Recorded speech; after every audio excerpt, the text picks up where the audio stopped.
Welcome to this first POV of the channel. I hope you hear me. Non è vero, ci sono le campane. Non è vero. I hope you hear me even with the bell. Today we are in Bologna with Hermias. What's up, guys? There's a lot of people here, so I think I'm gonna go first with the 28mm and then probably switch to the 90mm. Today's weather is one of the worst I've ever shot in, and I'm not exaggerating. It's literally foggy and it looked like Silent Hill everywhere, but there's a lot of people, so let's go. So guys, today's setup is the Leica SL3-S paired with the Leica 28mm Elmarit f2.8 version 3 made in Canada, as well as the Leica Elmar C 90mm f4, which is my new favorite lens. And throughout this video I will give you my thoughts and my opinion about the shot that I'm about to take. I think we are a little bit too far to get something. And starting with this one, I think I were too far, but the shot still works somehow. The moment is cool and it's a bit of an unconventional situation because you don't see every day a guy step into a rock, I guess. As I told you many times, 28 is not my focal length at all. But let's try to improve, let's try to get better every day. Tell me your setup, please, man. My setup is the Insta360 1 RS. I was talking about the camera. I don't really care about your action cam. Doesn't care about the camera. Okay. My setup for photography is the Fujifilm X Pro 3 with a 27mm pancake. 40 40mm equivalent. Equivalent. As you can clearly see, the fog disappeared, but the sky was still grey and flat. However, this next shot is probably my favorite of the whole day. I mean, the composition is fine, I guess, they are aligned, but what really caught my eye were these twins dressed the same. Also, the red phone on the corner give dimension and match the color. I personally think this shot is good, not like jaw-dropping good, but still a solid moment to catch. Here we were still buzzing around these rocks, trying to capture as much as possible of this unconventional installation. And as for this shot, there's no much to say, I guess. I don't really know if the child in the corner had something or not. Probably only the odd number rule. I took a shot yesterday here because it looked like life on Mars with the camera, especially with the 90mm, because everything compressed. And these are fake rocks because it's inflatable. It's an installation from Iwagumi. I hope you see it. I don't know. At least it's something different here in Bologna, which is kind of cool. Oh, I see something, but that's good. No, please stay here. Don't go away. Oh.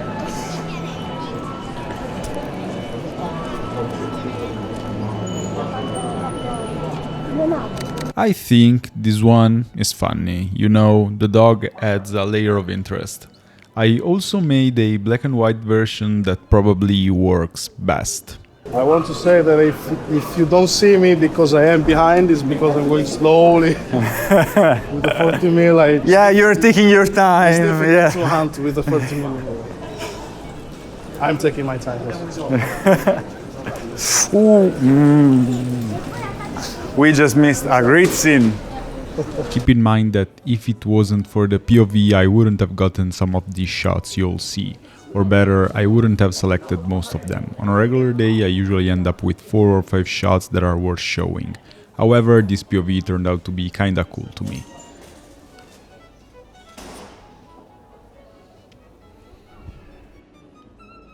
I do like this one. This trio is balanced and it gives a bit of surrealism.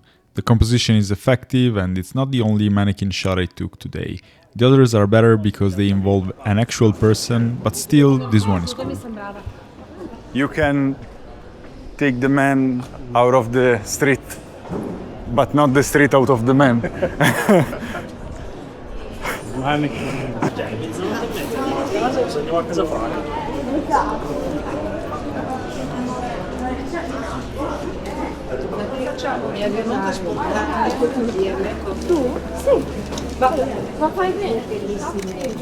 The shot could have been better just by probably being closer, but it still worked. Odd number, a small gesture, casual daily life.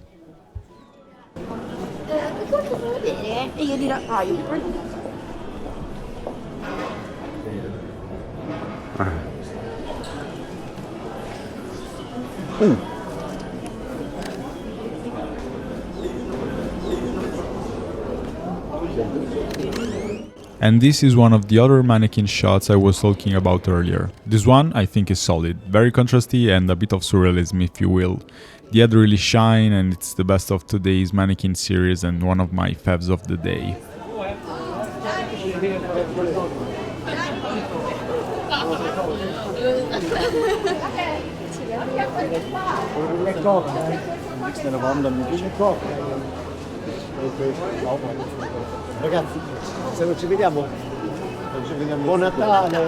Not too much to say here, a small gesture and just keeping the flow by actively looking for possible scenes. On this one, I'd like to ask you what your approach is when it comes to cropping. I made a cleaner version of this shot by chopping off the people behind them, and I think it makes the shot stand out a bit more. However, the uncropped version gives more context and the people in the background aren't too distracting. So yeah, let me know your approach, what do you think? Do you crop at 28 or do you prefer to leave everything as it is? Actually, the next shot is, kinda mid, just well composed and nothing else.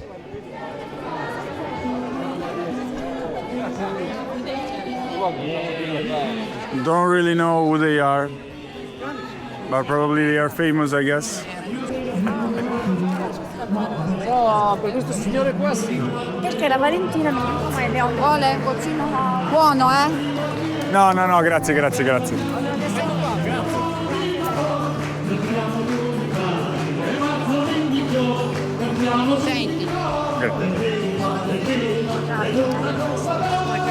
Buonissimo! No, grazie. Here I actually tried to refuse a couple of times, but she offered us a couple of vin brûlé, which is essentially hot wine with spices.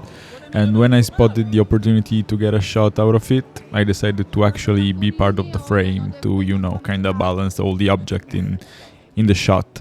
I like how it turned out after all, but I'm not screaming, it's just okay, I guess. I would like to know if you prefer a silent POV or a commentary of the shots. Like, would you like to know what my triggers are or just sit back and enjoy the process?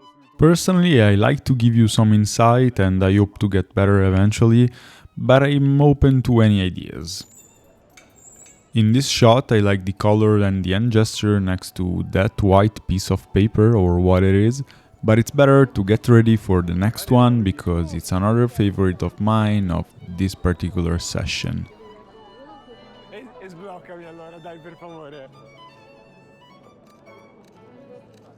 Here I clearly took advantage of Hermia's beanie to add depth to the shot. This one is basically the representation of Think Fast.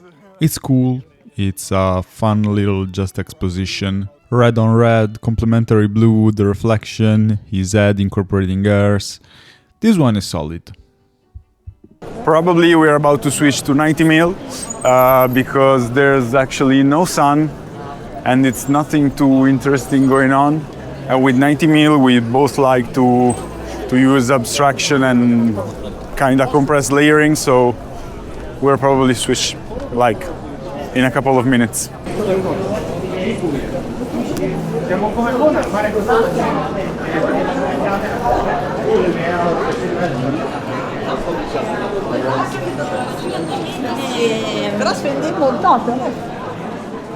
Seconds before switching lenses, I noticed the shop assistant lifting the mannequin and I ran back to grab a shot. Mid, but the ball has to keep rolling. I don't hate them, it's just very, very mid. Don't do it. Don't do what I'm doing.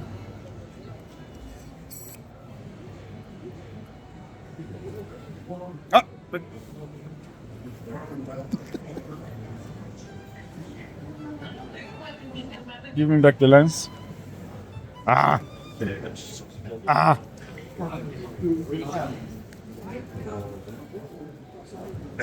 Very organized. 90 Elmar CF4. Yeah.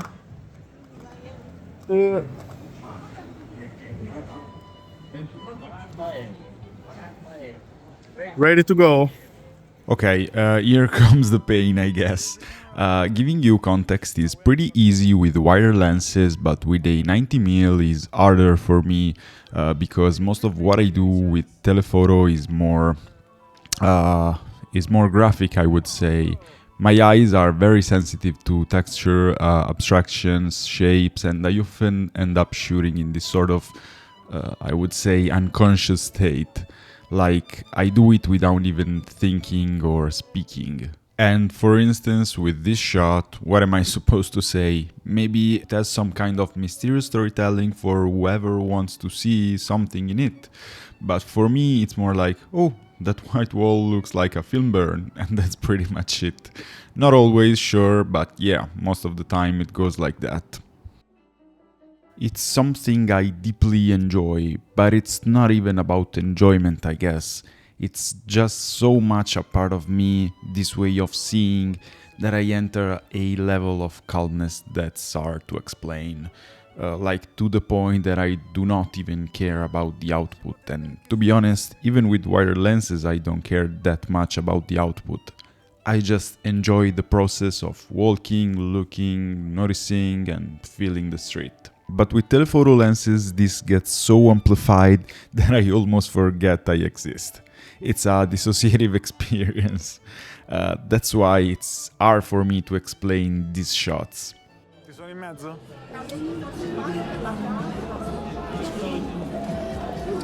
What's your composition? What are you doing? Please explain to us. I want to frame a face inside of that object, which is a lamp or what is it? Yeah, a lamp, I guess. Whatever it is. I want a face in the middle of it, but I think it's too big. Maybe that one. Yeah. Some of these next shots are the highest expression of what I'm saying. Like you're about to see texture on walls, tiered paper, but I wanna say there's also some example of shoot first, think later. I am currently reading Think Like a Street Photographer by Matt Stewart, and I think he is probably one of the greatest photographers of this modern era. So I'm going to quote a sentence from this book. Avoid the trauma of the one that got away at all cost. If you don't even try, if you don't push yourself to give it a go or stop to ask yourself whether the shot is worth the effort, you might just miss it. And with this in mind, I'm starting to worry less about whether I should take the shot or not, because I just press the shutter and judge it later. This mindset is letting me feel free to take bad shots, if you will. It's better to delete a weak picture than regret not taking it at all. These kind of shots come from my passion for Ernst Haas. He often photographed texture and turned them into these evocative images that really resonate with me. It's my way of paying tribute to one of the legends who inspire me on a daily basis.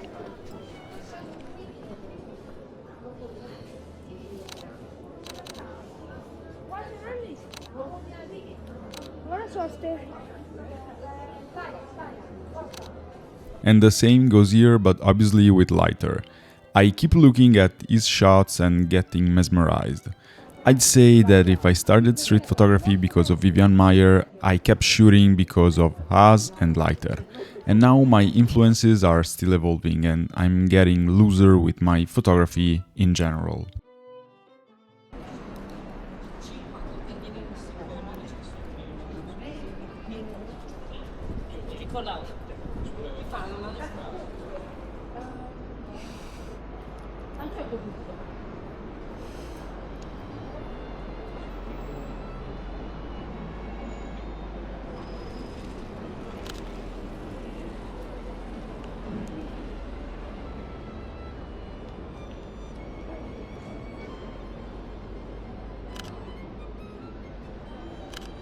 I just really love this kind of gritty texture.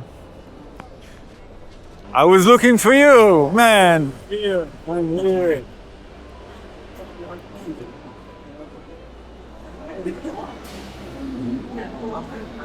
Do you think it might worth trying to get some reflection in there? I think it might work because I noticed it as well. But I think we have to get a little bit closer. I only feel like it could be too dark to get something, but that's right.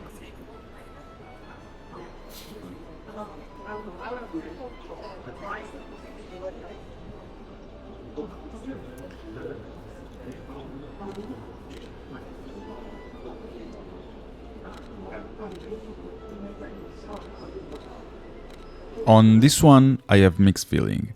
I like it, but there's something I don't like that I don't know what it is. I don't know, chat. What do you think of this one?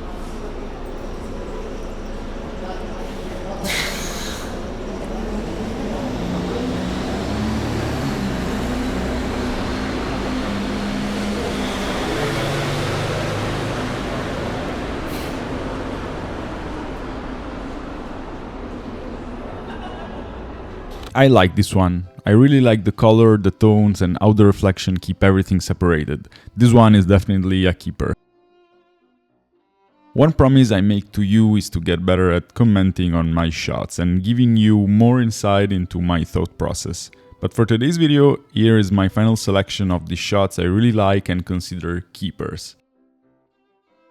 Let me know what you think, make sure to subscribe, and I'll see you in the next one.